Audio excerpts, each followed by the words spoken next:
नमो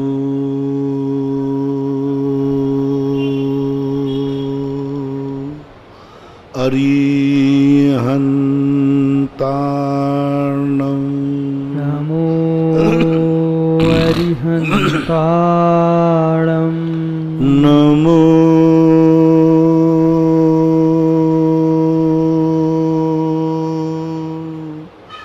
सिद्धार्णं नमो सिद्धाणं नमो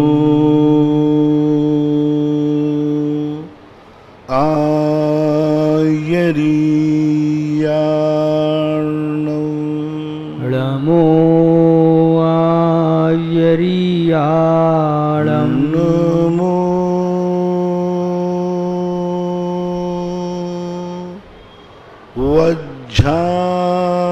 वज्रायाणं नमो वज्रायाणं नमो लोये सवसाहूर्णं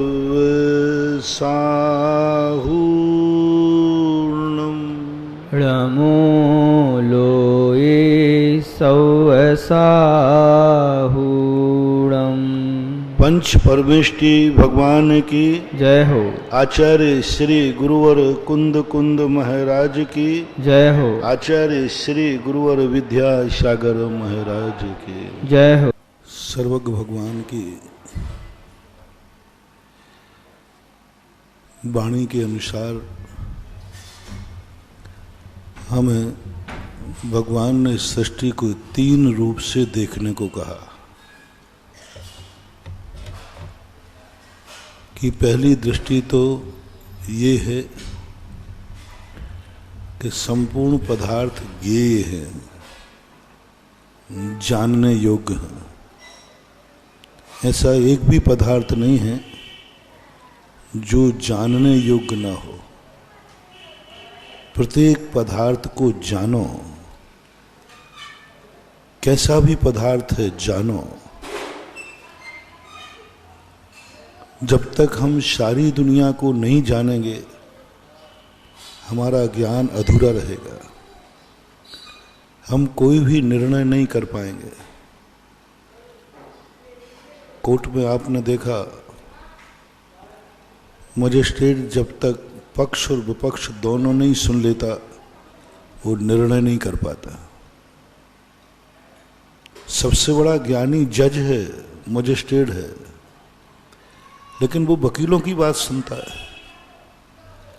वकील बड़ा है कि जज? वकील ज्ञानी है कि जज? देखो क्या सबसे बड़ा ज्ञानी सीधा केस आए निर्णय कर दे, ज्ञानी है, पावरफुल है, शक्तिमान है। वो वकीलों की सुनता है। वकील तो कितना छोटा होता है, कितनी छोटी शक्ति होती है। वकील का ज्ञान कितना है, जज के सामने कुछ भी नहीं है। लेकिन इतना बड़ा शक्तिमान जज होकर के भी घंटों घंटों वकीलों की बात सुनता है। बड़े आदमी की बात छोटे सुने तो बात समझ में आती है, छोटे आदमियों की बात बड़ा सुन रहा है। देखो बड़े की बात छोटे सुनते तो अच्छे ही है, बहुत बड़े, क्योंकि बड़ा आदमी है, शिक्षा देगा। लेकिन अदालत में उल्टा होता है, बड़ा आदमी छोटे की बात सुनता है। हमारी धर्म सभा में देखो, आपकी बात मैं बिल्कुल नहीं सुनता, सब मेरी सुनते हो। और तुम सुनाओगे तो मैं कहूँगा मेरा समय खराब मत करो। तुम कहो महाराज जी आपने इतने दिन प्रवचन दिए, एक दिन आप मेरा प्रवचन भी तो सुनो, तो मैं कहूँगा मैं अपना समय खराब। दुनिया में देखा जाता।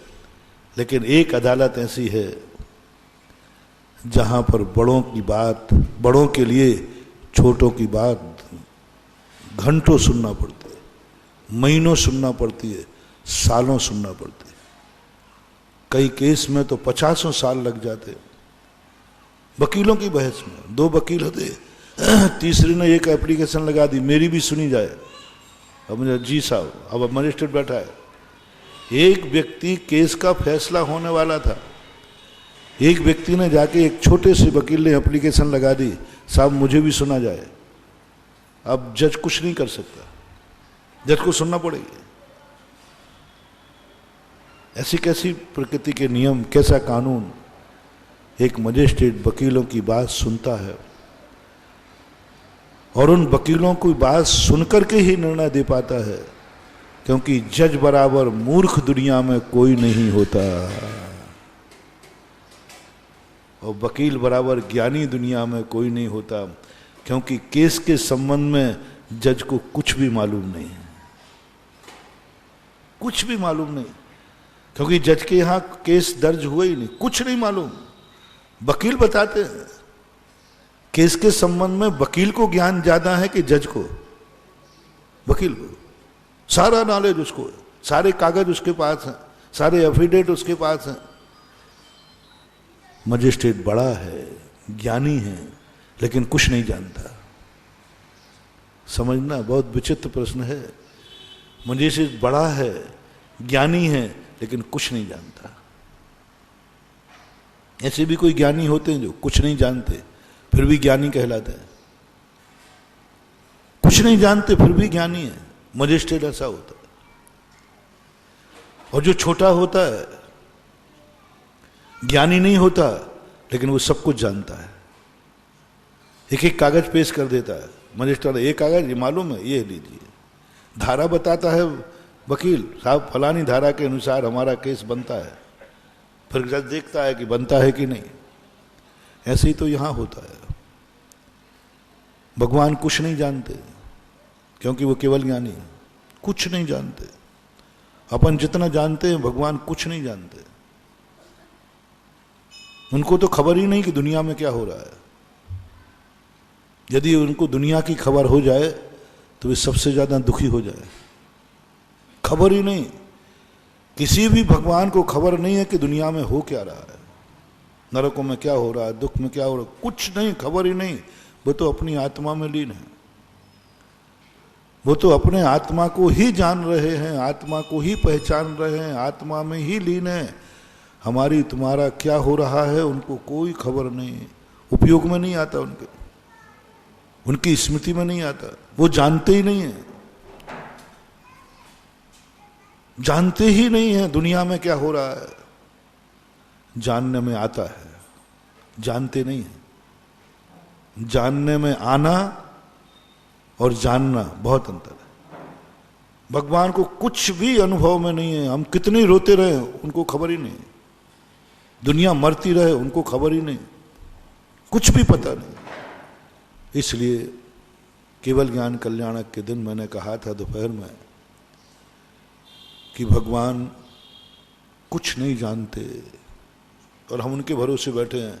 हे भगवान बताओ मेरा भविष्य क्या है। वो कहता मैं जानते ही नहीं, मुझे खबर ही नहीं है। इसलिए सर्वज्ञता व्यवहार से है और व्यवहार से झूठा है। ये कहने में आ रहा है, जैसे आप लोगों ने कहा ये मकान मेरा है,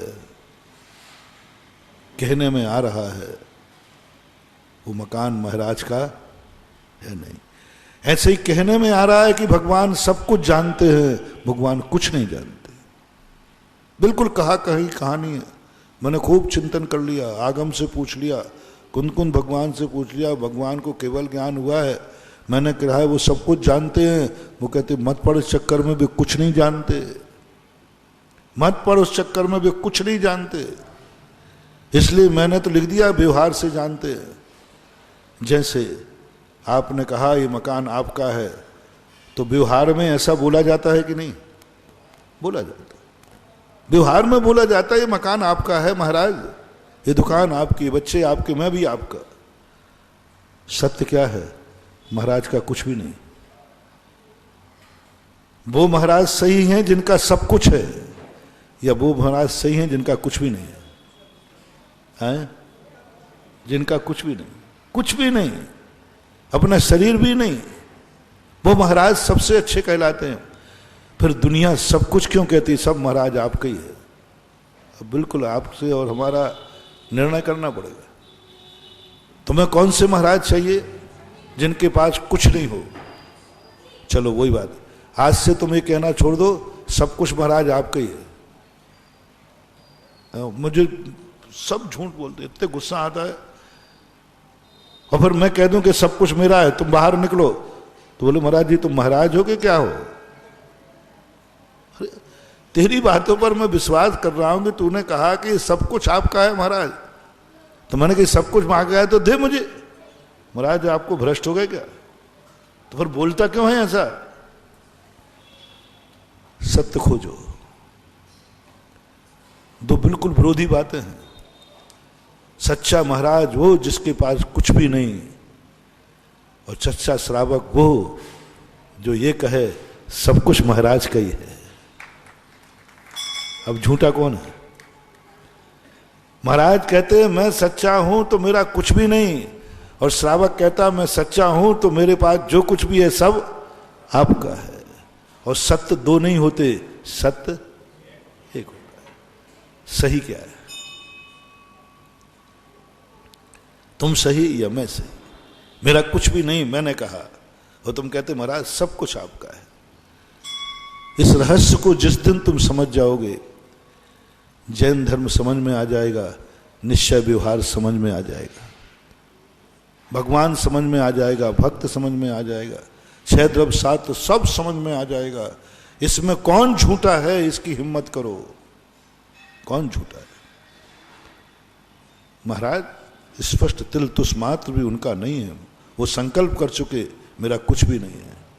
और श्रावक आज तक कहता आया सब आपका ही। ये कहना ही तुम्हारे पुण्यबंध है, ये कहना ही तुम्हारा धर्म है, इसी के बल पर तुम टुके हो। जिस दिन तुम ये कह दोगे महाराज आपका कुछ भी नहीं है, उसी दिन तुम कंगाल हो जाओगे, ध्यान रखना, कुछ भी नहीं बचेगा। जिस दिन तुमने ये कह दिया कि नहीं भगवान का कुछ नहीं है, महाराज का कुछ नहीं, बाप का कुछ नहीं, सब मेरा, उसी दिन तुम्हारे डाउनफॉल चालू हो जाएगा, उसी दिन से तुम्हारा गिरना चालू हो जाएगा। और तुम्हारी ऐसे अनैतिक कहलाओगे, अहंकारी कहलाओगे, और ऐसे चूल से गिरोगे कि कोई तुम्हें उठाने वाला नहीं मिलेगा। जिस दिन तुमने बड़ों के सामने ये लफ्ज निकल आया, बड़ों के सामने, बड़े सब कोई कहते, माँ बाप भी ले लेना, गुरु भी ले लेना, भगवान भी, यदि तुम्हारे मन में ये भाव भी आ गया ये सब बड़ों का नहीं है, ये सब मेरा है, पिता के रहते ही तुम्हारा यदि ये भाव आ गया ये सब कुछ माँ बाप का नहीं मेरी कमाई, कमाई तुम्हारी है, कमाया तुमने है, इसमें कोई संदेह नहीं। लेकिन तुम्हारे मन में ये भाव आ गया बाप ने क्या दिया है, क्या कमाया है, सब कुछ मेरा कमाया, सत्य है, लेकिन आपका डाउनफॉल चालू हो जाएगा। आपके बुरे दिन आने वाले हैं, आप बहुत बुरी तरह गिरेंगे, क्योंकि आपने सत्य बोलना शुरू कर दिया।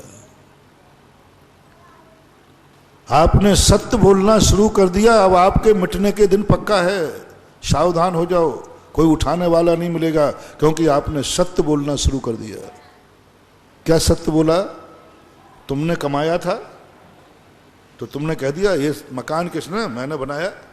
पिताजी जिंदा हैं कि मर गए? बोले वो तो जिंदा है, और ये मकान मेरा है, ये धन दौलत मेरा है। सब सत्य बोले आप, एक भी झूठ नहीं बोले।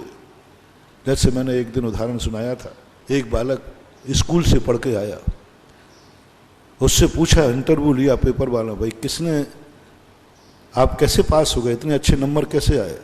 तो बोले सब पिताजी की कृपा है, गुरु की कृपा है, प्रभु की कृपा है। अब पिताजी अंगूठा छाप है, हस्ताक्षर करके भी नहीं जानते, उन्हें यह भी पता नहीं कि छोरा कौन सी किताब पढ़ता है, विषय भी नाम नहीं, किताब भी नाम नहीं, लेकिन बेटा क्या बोल रहा है बस उसकी प्रशंसा होती है।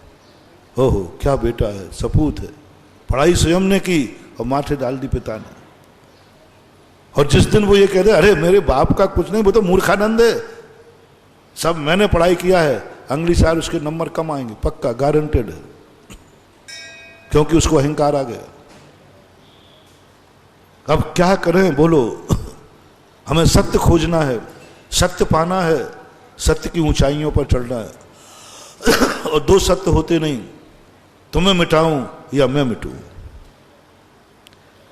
यदि मैं तुम्हें आदेश देता हूं कि आज के बाद कोई भी केकड़ी में झूठ नहीं बोलेगा, ये नहीं कहेगा कि सब पिताजी का है, सब गुरु का है, सब भगवान का है, मेरे पास जो कोई, मेरा क्या है, मेरा क्या है, सब गुरु का है, मेरा क्या है, सब माँ बाप का है, मेरा क्या है, सब भगवान का है।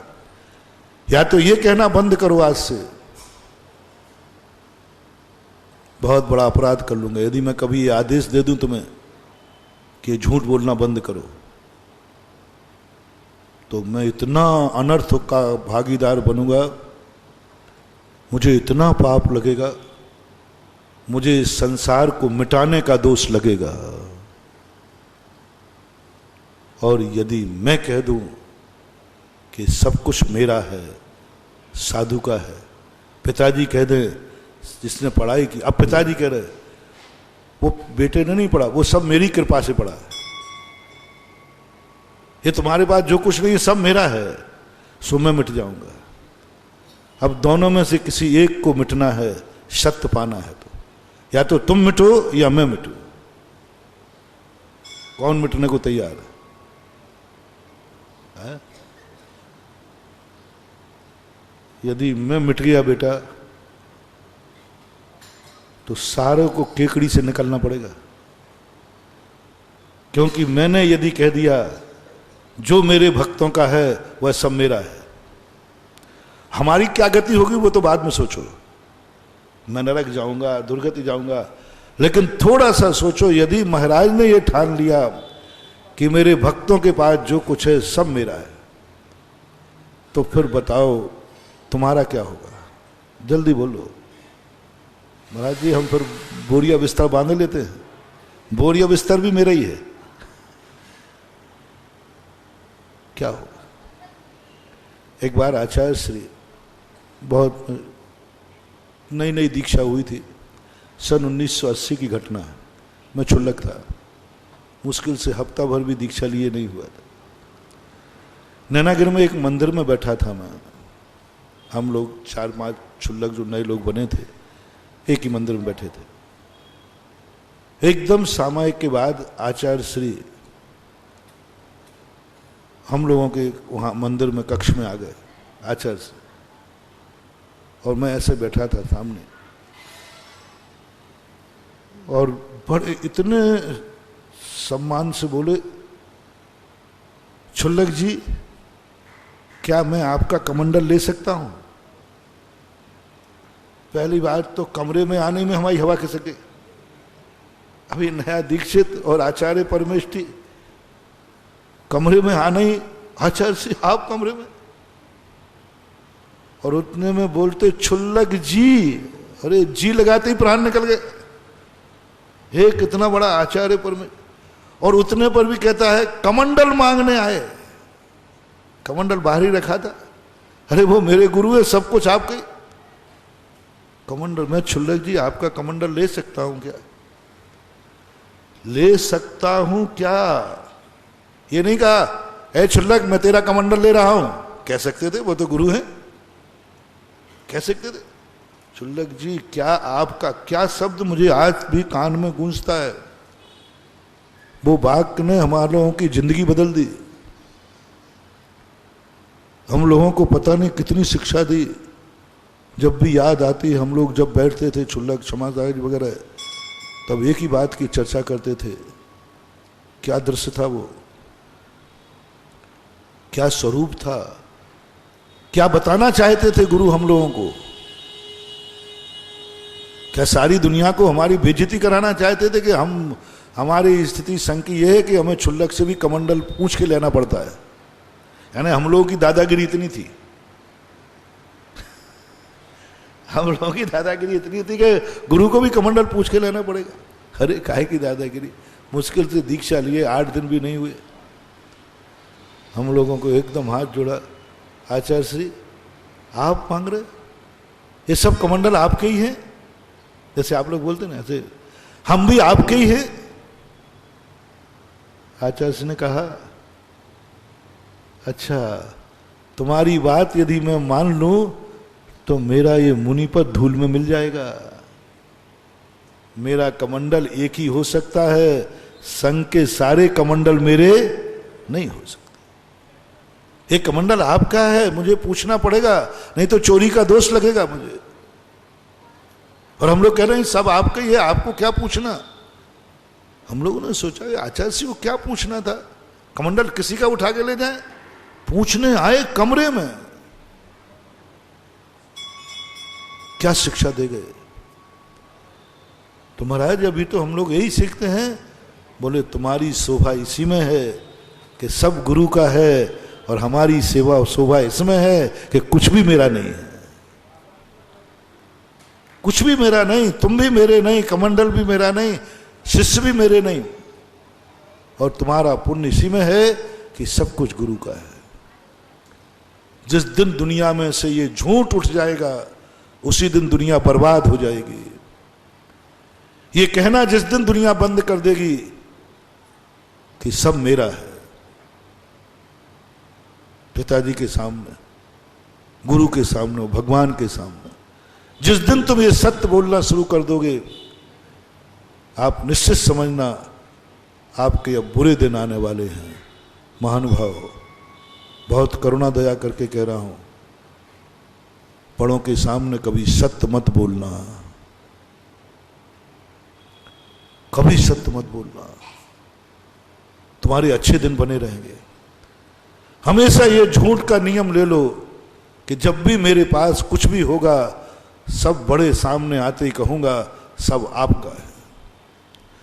हर बालक पिताजी के सामने ये झूठ बोलेगा।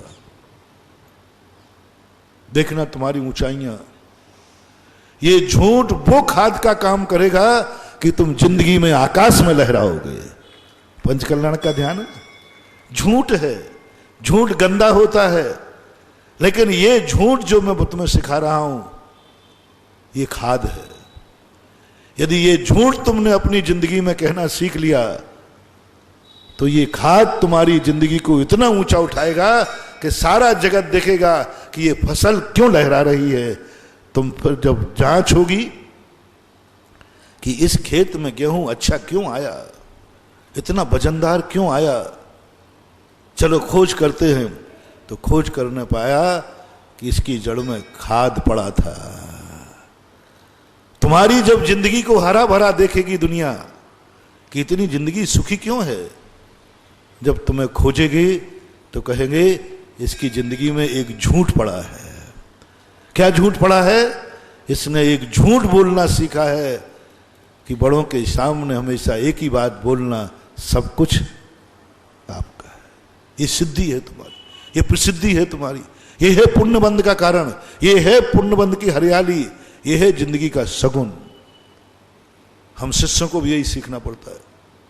सब गुरु ने दिया है, सब गुरु ने दिया, सब गुरु का झूठ है, पेवर झूठ है। गुरु ने कुछ नहीं दिया, कुछ भी नहीं दिया, मुझे तो कुछ नहीं दिया। आप बता दो गुरु, पिछी कमंडल भी श्रावक ने दिया तो महाराज ने दे दिया, कुछ नहीं दिया। लेकिन आज जो कुछ भी है सब किसका है? बस मैं जो हरा भरा दिख रहा हूं ना तुम्हें,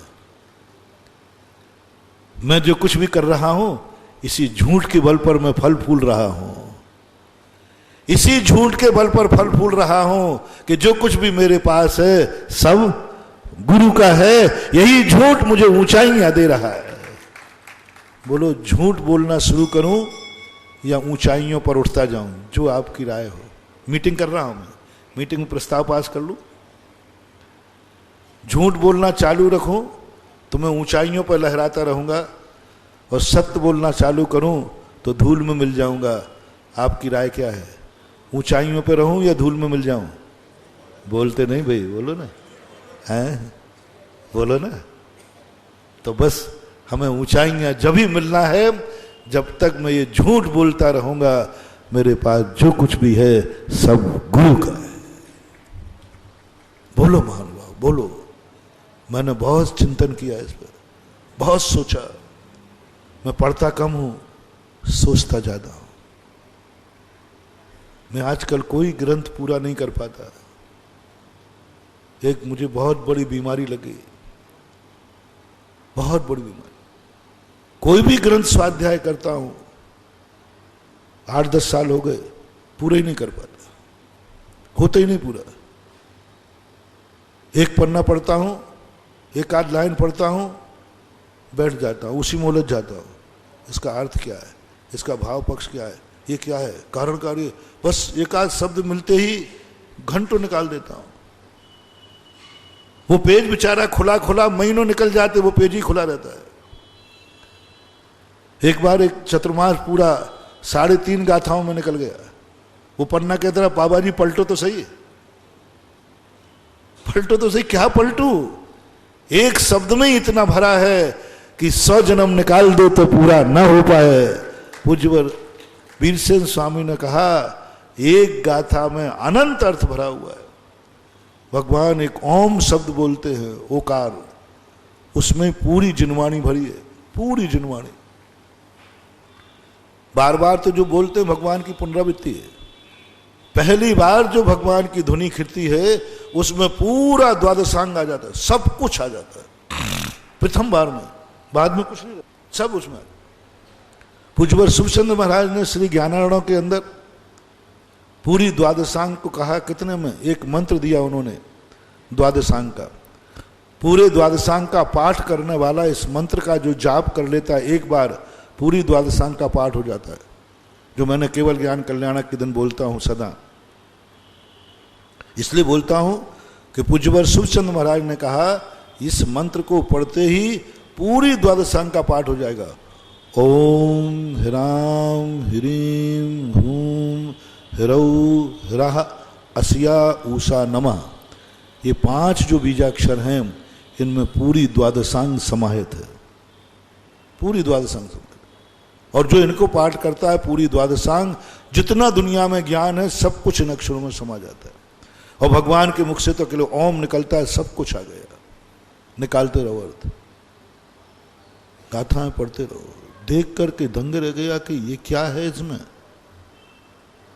क्या स्थिति है। एक अर्थ में, एक शब्द में सब कुछ निहित है। चिंतन करो, बहुत कुछ मिलेगा। मैंने बहुत सोच लिया, विचार कर लिया, सत्य बोलना सीखूं या झूठ बोलना सीखूं।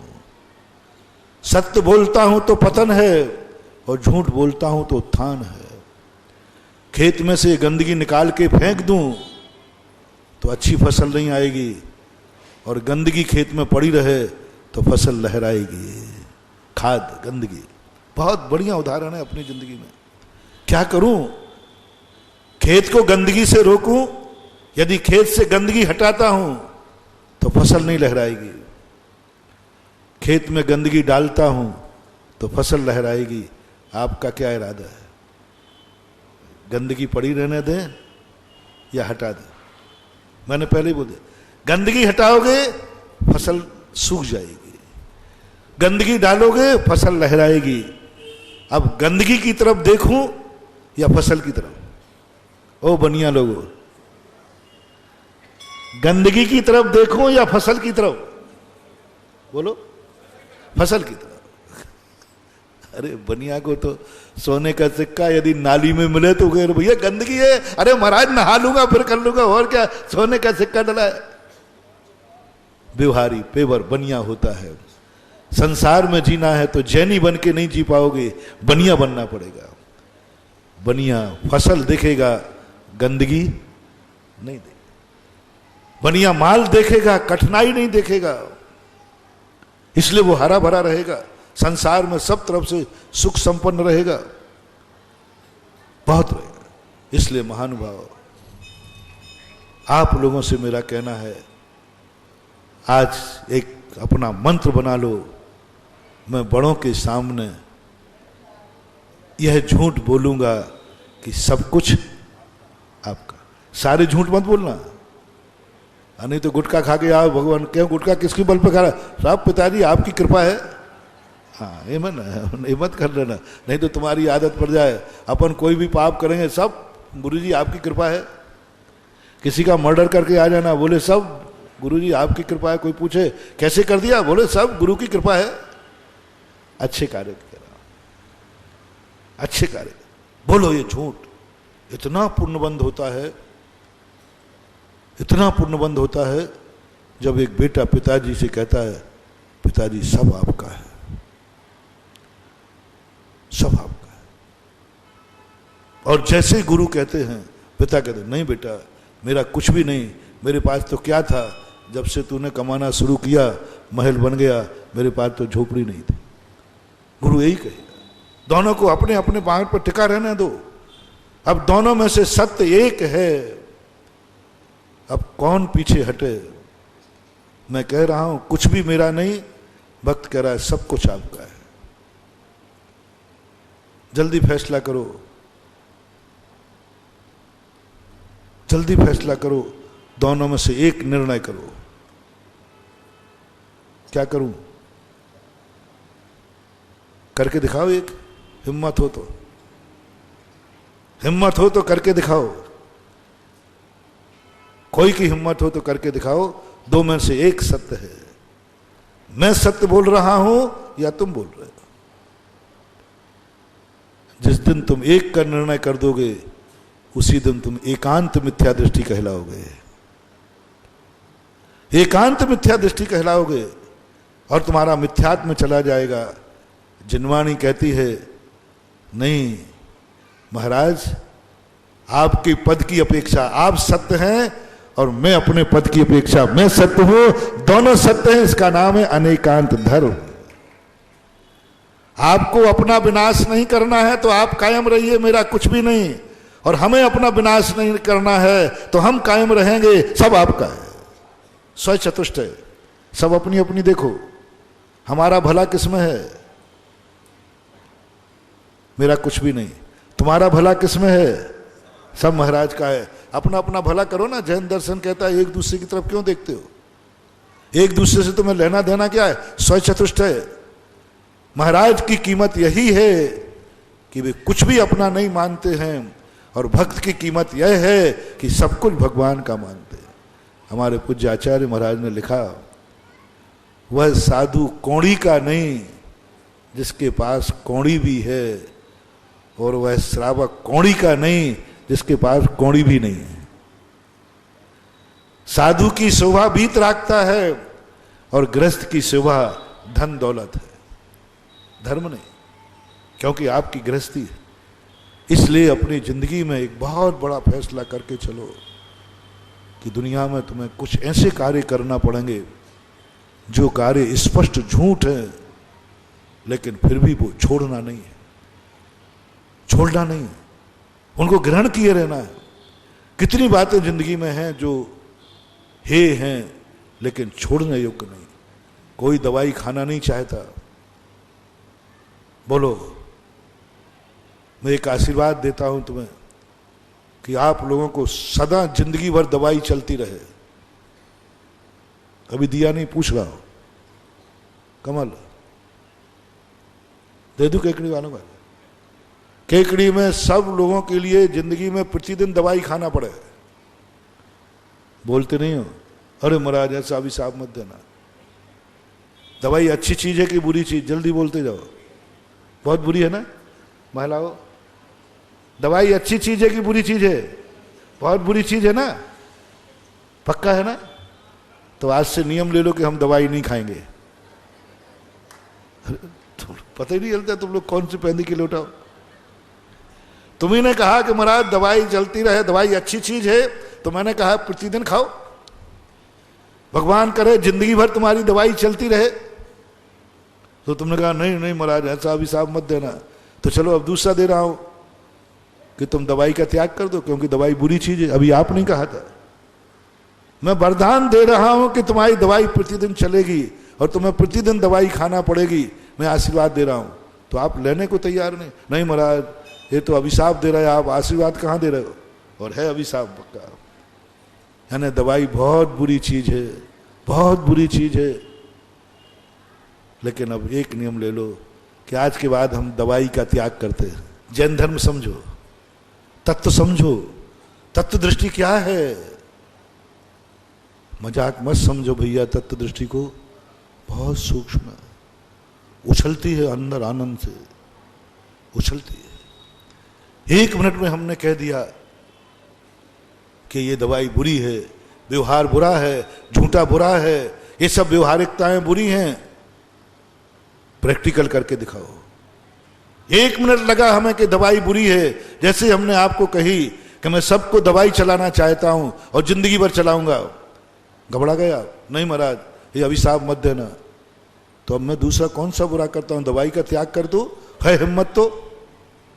मेरे में तो नहीं है। आप लोग बहादुर लोग हैं। मैंने तो दवाई का त्याग नहीं किया। बीमार होता हूं तो दवाई देते हो कि नहीं देते? ठीक है, आयुर्वेदिक लेता हूं लेकिन दवाई तो दवाई है। रहस्य बता दो क्या है? दवाई अच्छी हो नहीं सकती और दवाई का त्याग हो नहीं सकता। दवाई बुरी थी, बुरी है, बुरी भी रहेगी, लेकिन दवाई का त्याग करना नहीं, करने के सोचना नहीं। महाराज के लिए भी पूज्यवर अमृतचंद सूरी महाराज ने कहा, अति कर का साचरण मां भूतो, अपहृत संयम की बात कही। अमृतचंद सूरी महाराज कहते अध्यात्म ग्रंथ में, हे मुनि तू अपहृत संयम को स्वीकार कर लेना। अपहृत है ना औषधि, प्रतिकार। यदि तू अपहृत संयम को स्वीकार नहीं करता है, बीमारी में दवाई नहीं करता है, तो अकाल में मर करके देवों में जाएगा। क्या करेगा? वहां संयम की गंध भी नहीं। गजब की पंक्ति है, 1-1.5 लाइन लिखी पूज्यवर अमृतचंद सूरी महाराज ने। गजब। साधु ने कहा मुझे कुछ नहीं करना, मैं सारी हे वस्तु का त्याग करता हूं। मैंने दीक्षा ली है, तिलतुस मात्र भी मेरा नहीं तो नहीं। अमृतचंद सूरी कहते हैं क्या कर रहा है? बोले कुछ भी मेरा नहीं, मैं कुछ भी ग्रहण नहीं करूंगा। मैंने मुनि दीक्षा ली है, संयम लिया है, मुनि व्रत धारण किया है, मैं कुछ भी ग्रहण नहीं करूंगा। और दीक्षा के समय यही कहा जाता है, तिलतुस मात्र भी मेरा नहीं है। अब मैं ग्रहण नहीं करूंगा, मैं अपनी बेइज्जती कराऊंगा। सारी दुनिया के सामने घोषणा की है कि मेरा कुछ भी नहीं। और अब मैं आहार को उठूंगा, अंजलि फैलाऊंगा, लोग क्या कहेंगे कि महाराज कल तो सब छोड़ के आए थे और आज आ गए द्वारे पर, आज आ गए घर पे दरवाजे पर। कल तो क्या कह रहे थे? तिलतुस मात्र भी मेरा नहीं, और अब आज क्या हो गया है? हम तो छोड़ो, ये तो ऋषभ देव को भी करना पड़ा। आहार के दिन देखा, तिल त्याग करके गए थे, सब कुछ, कुछ नहीं मेरा, कुछ भी नहीं मेरा। माँ बाप रोते रहे, बेटा थोड़ा देख ले, नहीं मेरा कोई नहीं है, कोई ना कोई न, कोई ना नथी रे। माँ रो रही है, पिता रो रहे, बेटा देख तो ले, नहीं। राजपाट सब कुछ नहीं, मेरा कुछ भी नहीं। हैकड़ी करके बैठे थे ध्यान में। और अब क्या हो गया? 6 महीने बाद दरवाजे दरवाजे भटक रहे। क्या हो गया? कैलाश पर्वत से नीचे उतर आए, सारी दुनिया मजाक उड़ा रही है ऋषभ देव की।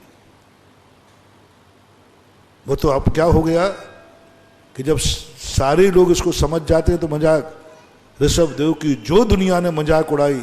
बड़े गए थे कैलाश पर्वत में तपस्या करने, आ गए लौटने, याद आई मम्मी की, याद आई राजपाट की, याद आई बेटों की, आ गए आहार लेने के लिए।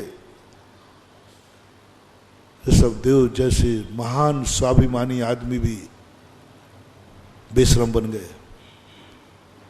वो जानते थे कि मैं लौट के जाऊंगा तो मेरी निंदा होगी, मेरी हंसी उड़ेगी। लेकिन उन्होंने कहा हंसी उड़ जाए तो उड़ जाए, लेकिन मैं अकाल में नहीं मरूंगा। आपसे मैं कहता हूं, आपको एक दवाई ऐसी है, तुम खाओगे तो दुनिया हंसी उड़ाएगी और नहीं खाओगे तो मरोगे। नहीं तो दुनिया हंसी, सब हंसी उड़ाएंगे खाओगे तो, और नहीं खाओगे तो मरोगे। तुम क्या स्वीकार करोगे? हंसी उड़ाना कि मरना है?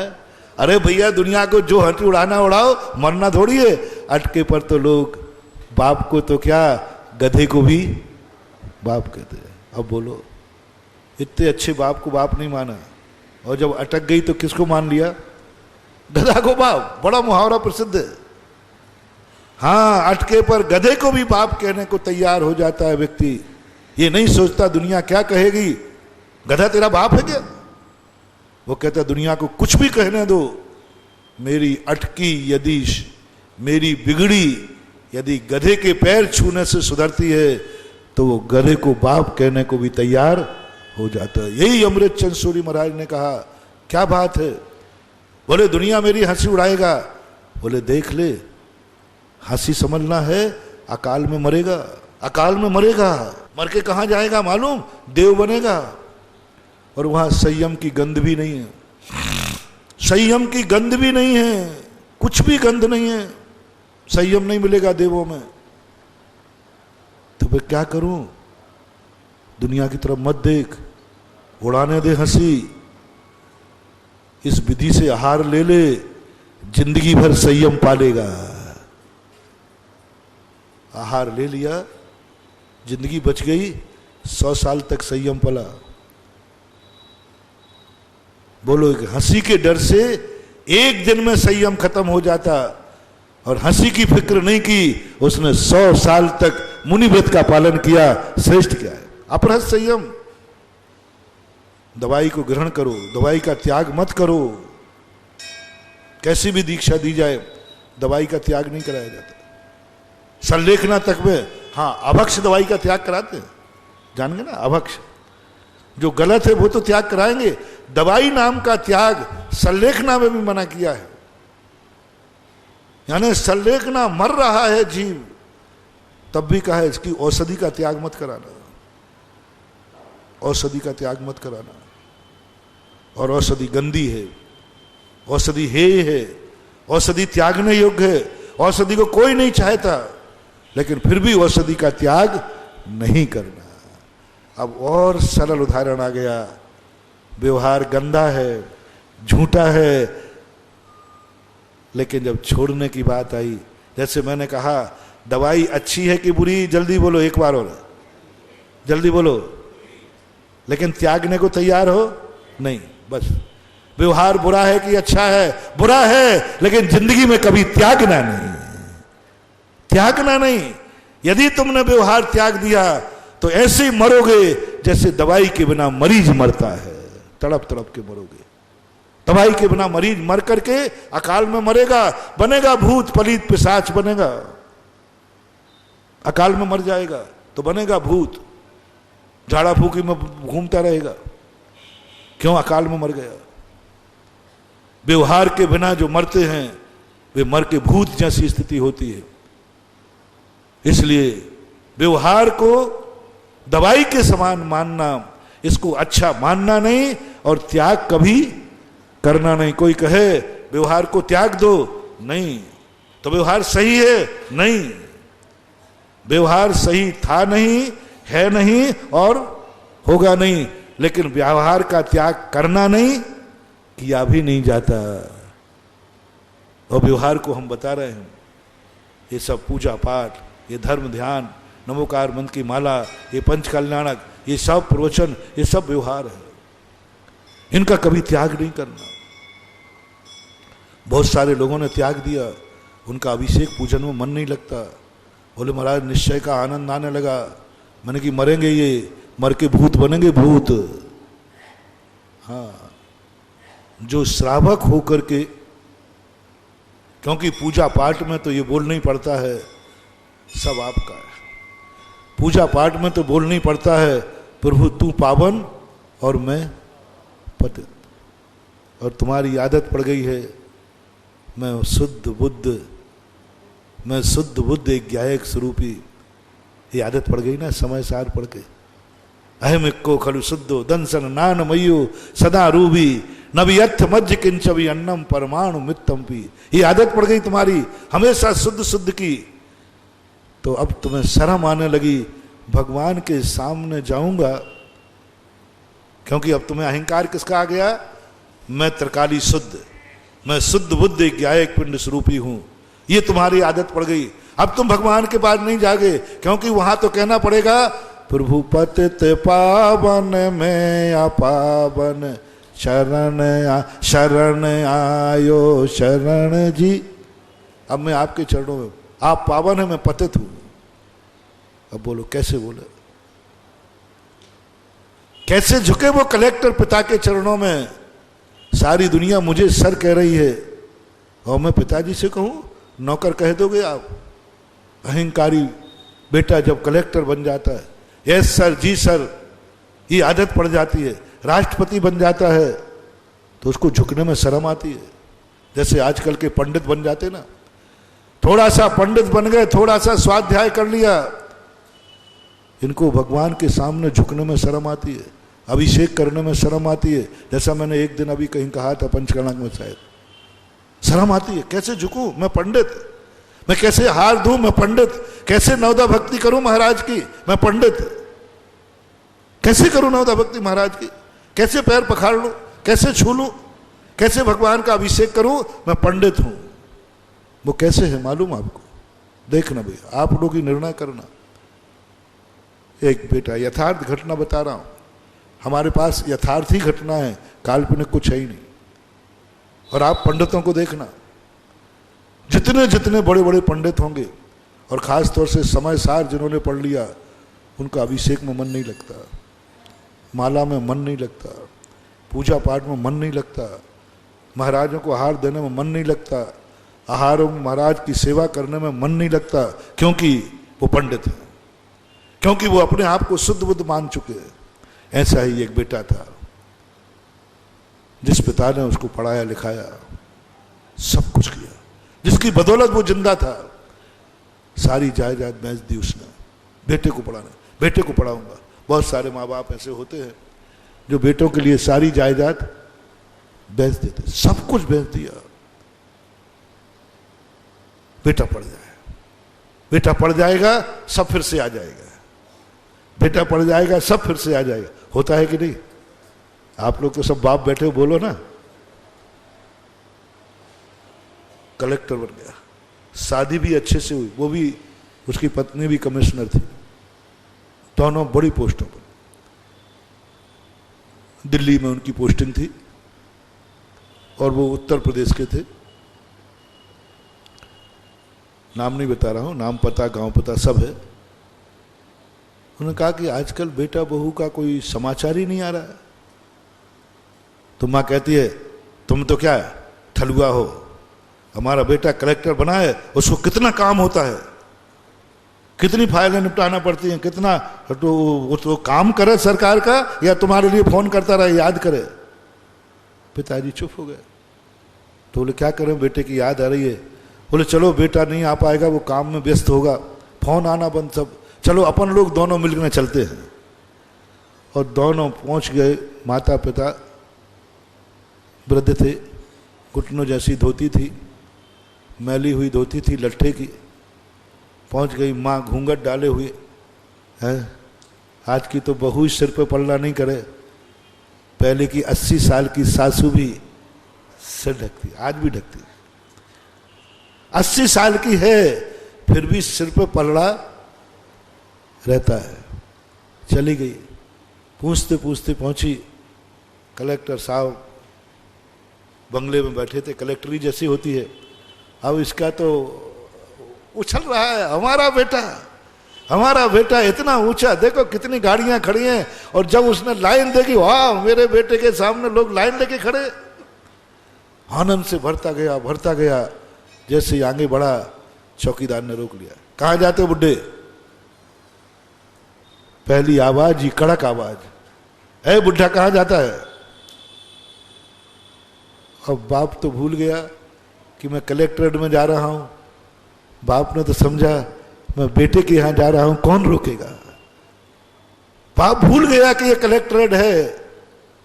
वो तो सोचता था कि नहीं, ये तो बेटे का घर है, बेटा है अंदर, किससे पूछना। तुरंत रुक गया, ऐ बुढ़ा। ये शब्द सुन के बेटे के दरबार में पहली गाली, बेटे के दरबार में ये बुढ़ा कहां जाता है। रुक गया, बोले भैया ये फलाने चंद का है ना यहाँ? हाँ बोले है, मैं उनका पिताजी हूं। बोले शकल देख। चपरासी ने कहा शकल देख, कलेक्टर का बाप ऐसा होता है क्या?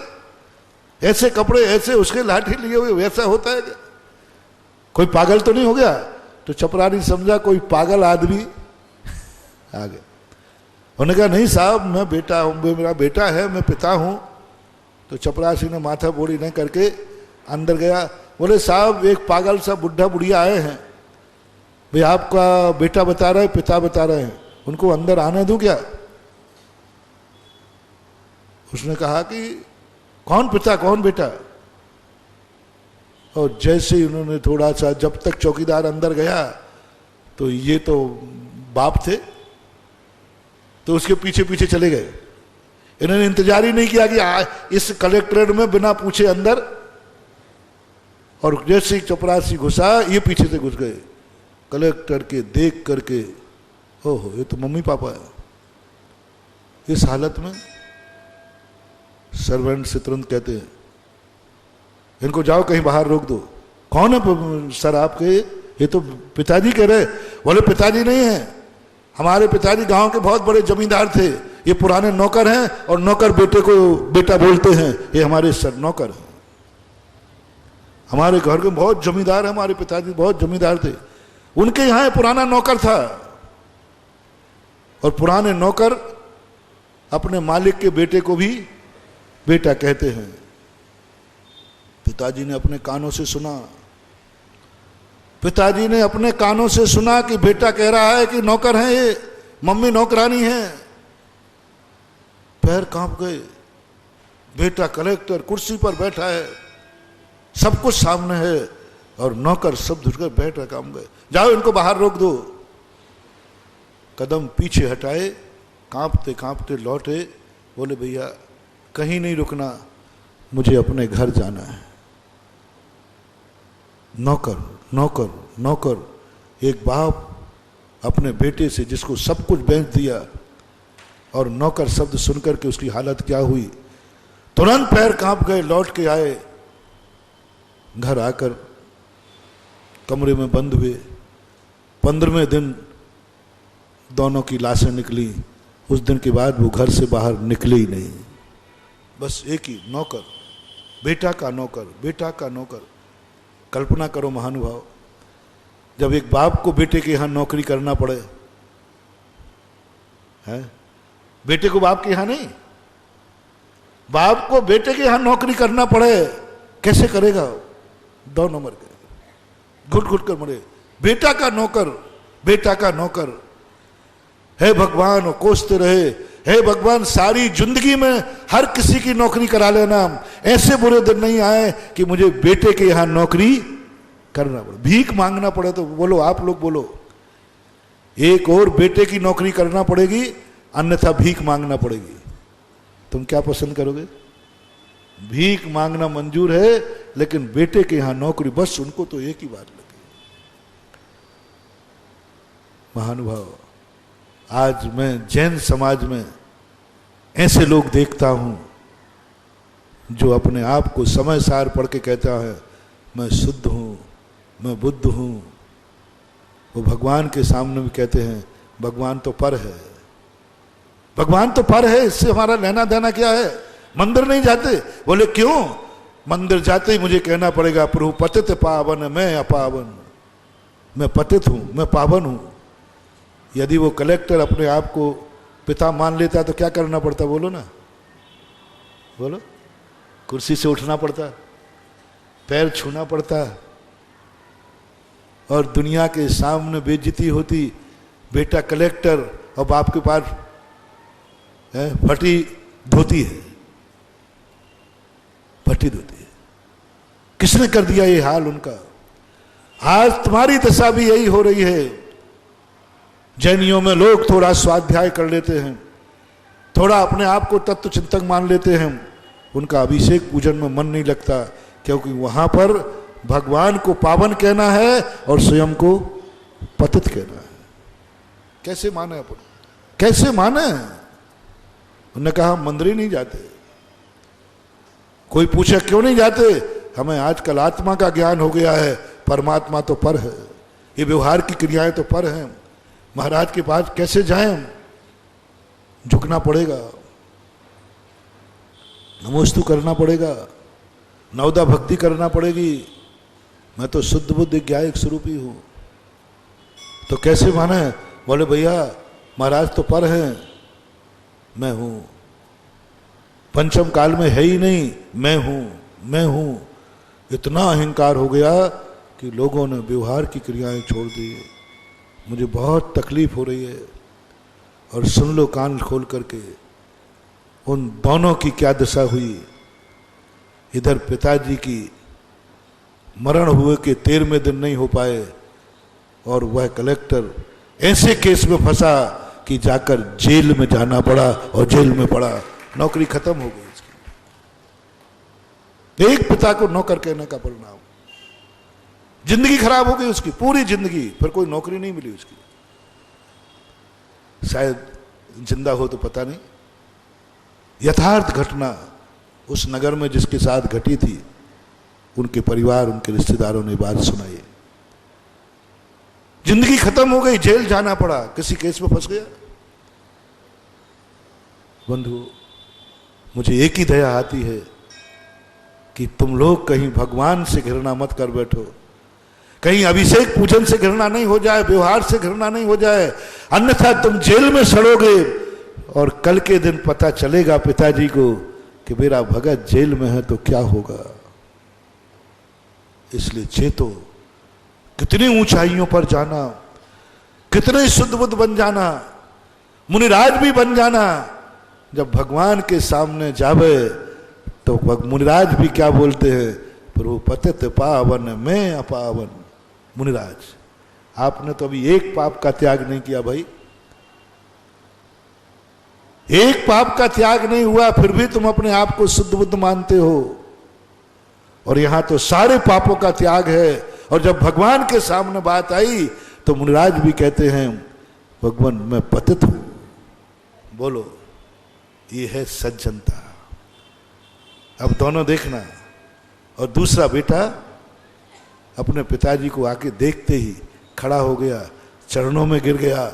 आओ भाग पिताजी, मैं व्यस्त हो गया था, भूल गया, आइए हम नीचे बैठेंगे, पिताजी आप कुर्सी पर बैठिए।